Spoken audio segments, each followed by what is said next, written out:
কবি সুকুমার রায়ের ঠিকানা।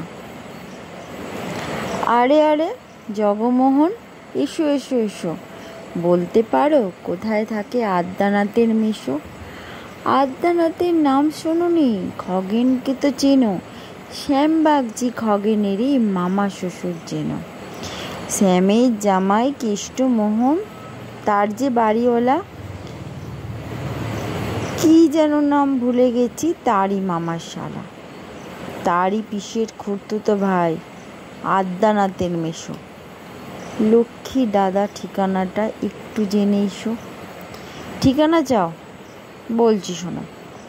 আমড়াতলার মোড়ে 3 মুখো 3 রাস্তা গেছে, তারই একটা ধরে চলবে সিধে নাক বরাবর, ডান দিকে চোখ রেখে দেখ দেখ চলতে গিয়ে দেখবে সেথায় রাস্তা গেছে বেঁকে। দেখবে সেথায় ডাইনে বাঁয়ে পথ গিয়েছে কত, তারই ভিতর ঘুরবে খানিক গোলক ধাঁধার মতন। তারপরেতে হঠাৎ বেঁকে ডাইনে মোচড় মেরে ফিরবে আবার বাঁয়ের দিকে 3টে গলি ছেড়ে, তবেই আবার পড়বে এসে আমড়াতলার মোড়ে। তারপরে যাও যেথায় খুশি, জ্বালিও না কোমরে।